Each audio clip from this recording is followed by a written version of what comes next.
पैसा खर्चने से क्या फायदा। हम लोग तो 2013-14 में पहली बार नए नए राजनीति में आए थे।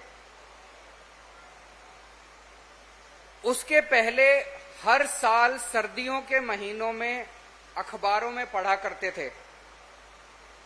हर साल दर साल, साल दर साल एक ही कहानी होती थी अखबारों में। दिल्ली हाई कोर्ट ने दिल्ली सरकार को कस के डांट पिलाई कि आप लोगों ने रैन बसेरों का ठीक से इंतजाम क्यों नहीं किया। हर साल दिल्ली हाई कोर्ट डांटता था, हर साल दिल्ली सरकार डांट खाती थी, उसके बावजूद भी कुछ नहीं सुधार हुआ। इंदु जी आश्रय अधिकार अभियान में काम किया करते हैं, अभी भी वहीं। आश्रय अधिकार अभियान वो संस्था होती थी जो पूरी दिल्ली में जगह जगह सड़क के किनारे जो रात को लोग सोते थे उन लोगों को छत देने के लिए कोशिश करती थी। तो पूरी दिल्ली के अंदर इस तबके की तरफ कभी, दिल्ली क्या पूरे देश में इस तबके की तरफ कभी किसी ने ध्यान नहीं दिया।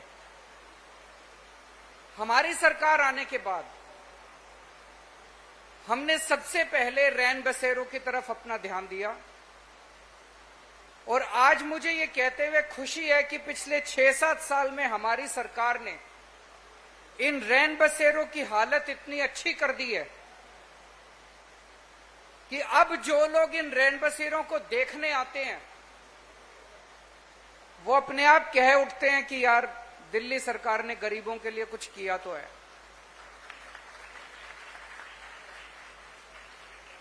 इन सारे रैन बसेरों की हालत सुधारी गई।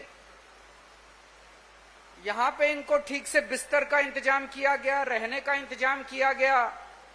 पहले कोई भी गरीब आदमी भी, गरीब से गरीब आदमी भी इन रैन बसेरों में आके रहना नहीं चाहता था, इतनी बुरी हालत थी।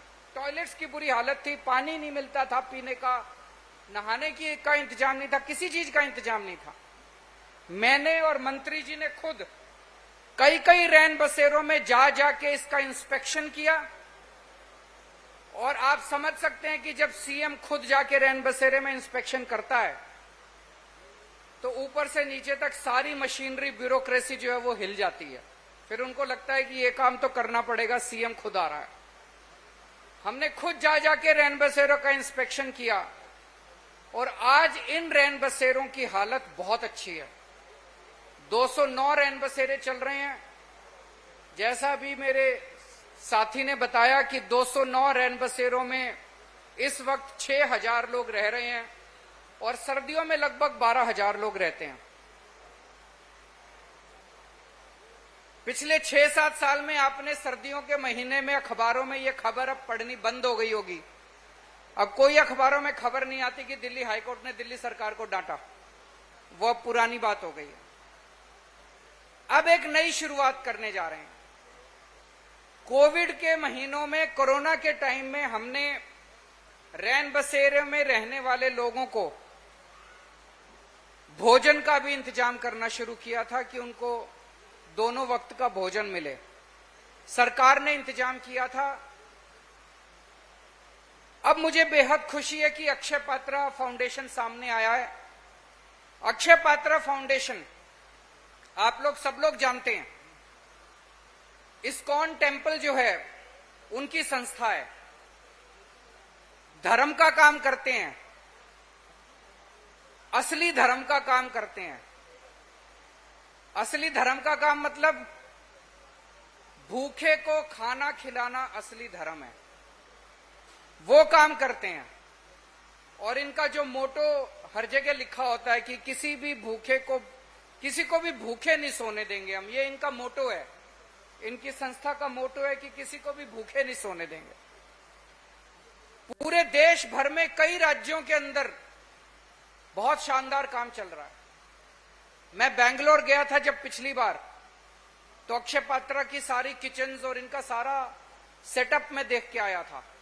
बहुत ही साफ सुथरा मशीनों से खाना बनाते हैं, बहुत ही हाइजीनिक खाना बनाते हैं। तो आज मुझे बेहद खुशी है कि दिल्ली सरकार और अक्षय पात्रा फाउंडेशन के बीच में आज से जो ये साझा कार्यक्रम शुरू हुआ है। इसके जरिए सभी रैन बसेरों में अब परमानेंटली खाना खिलाया जाएगा। जैसा मैंने कहा, अभी हमने कोरोना से ये शुरू किया था, अब परमानेंटली खाना खिलाया जाएगा, सभी को खाना खिलाया जाएगा ताकि कोई भी व्यक्ति भूखा ना रहे।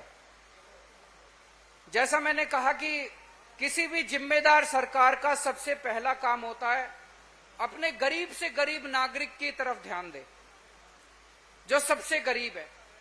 लेकिन सरकारों ने आज तक किया नहीं, क्योंकि वो उनका वोट बैंक नहीं था।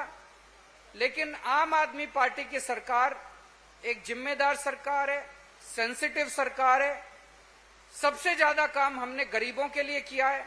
तो आज मुझे बेहद खुशी है आज इस प्रोग्राम का इनॉग्रेशन करते हुए, और मैं तहे दिल से शुक्रिया अदा करना चाहता हूं अक्षय पात्रा फाउंडेशन का कि वो जिस तरह से समाज की सेवा कर रहे हैं, इंसानियत की सेवा कर रहे हैं।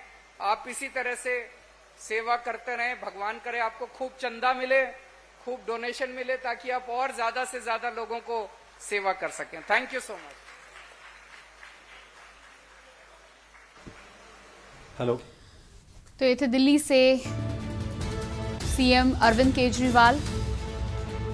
उन्होंने मुख्यमंत्री पुष्टाहार योजना का आज शुभारंभ किया है और उसके लिए अक्षय पात्रा फाउंडेशन को धन्यवाद किया है। और इसके बाद अगली खबर देहरादून से आ रही है। आंदोलनकारियों का